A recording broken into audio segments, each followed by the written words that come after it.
Hello, this is Corner Invest. Today I'll be talking about a few Singapore stocks. So the first Singapore stock that I'll be talking about is Singpost. So Singpost, how they make money is primarily through two different ways. So you have your mailing as well as your normal international posting as well. And so if you look at Singpost fundamentals, it's been terrible for a few years already. It's been declining non-stop and non-stop. So Stephen Lim, he bought into Singpost a few years back and he realized a loss of 200,000. I mean, Singpost is a terrible company. I don't know why he invested in it. But if you're investing in Singpost because you want the special dividend, then I don't think you should be considering the stock at all. It is terrible fundamentally. The management just changed. Hopefully it can get better. But they have a net profit margin of less than 5%. That is terrible for any business, especially something like Singpost. Next stock that I'll be talking about is SETS. So SETS is the catering business for your SIA and all your different army camps.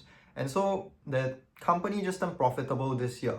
But the problem with this company is they are overly leveraged. So if you look at the debt to EBITDA, it is 11 times, meaning to say they need 11 years of earnings just to completely pay off that debt. That is over leveraged for any business. And why did they take on the debt? So they took on the debt, I think about 2 years back when interest rates were at all-time high to acquire another company. I don't think that was a very good decision, especially with interest rates that high. It's a terrible investment. Next stock that a lot of people talk about is Seatrium. So if you look at Seatrium's chart, right, it's been trading like a meme stock. It's been up and down almost every single year. My father was invested in it for a while also, and then I told him to sell everything already. And he's finally out after running through the entire cycle of like 50% drawdowns and 50% spikes. So for this company, what they do is they build up ships and they build up like energy machines things for all the different oil companies. So they are naturally vulnerable to oil prices as well. So when oil prices drop, then those companies, their earnings drop, and then Seatrium's earnings will also drop. So if you look at this company, right, it is not even profitable. They had a merger recently, and the stock price is being pushed up because of the buybacks, apparently. That's what my father said. And so I think Seatrium is a strong avoid as well. In fact, most Singapore stocks are strong avoids. Last one is DBS stock. So for DBS, it is an amazing business. They have a few different businesses running for them. They have their net interest income business, they have their trading business, they have their other investment business as well.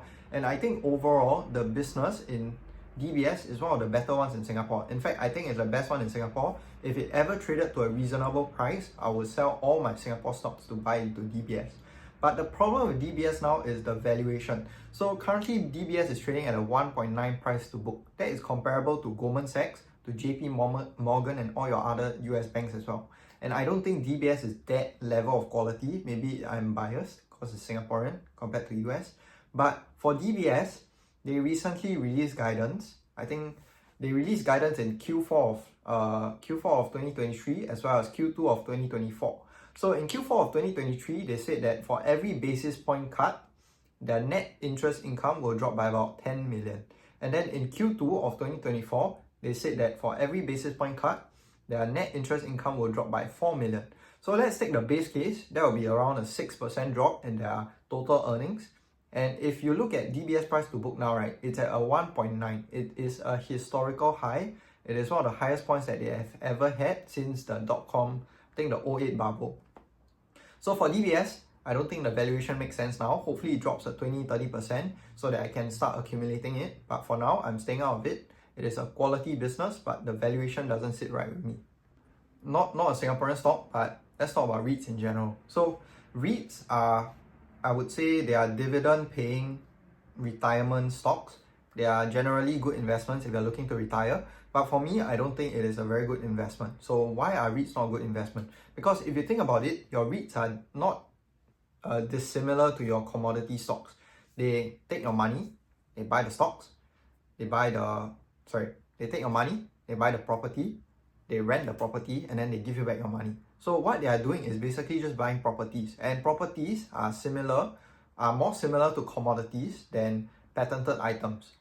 Properties are more similar to your commodities than having a competitive advantage. So if you think about it, right, all these REITs, they are not super high quality and they are also very susceptible to interest rates. So as you can see, when the Fed hiked the interest rates, all these REITs, they started crashing because the cost of credit will increase and so the net income will decrease. So I think for all these REITs, they are undervalued now. I mean, I have quite a substantial amount of REITs, but I'm looking to exit them once they reach fair value. So once they go back up to pre-2022 levels, maybe I'll start trimming everything and selling everything, because those REITs, they are not high quality, they are commodity stocks trading with credit risk.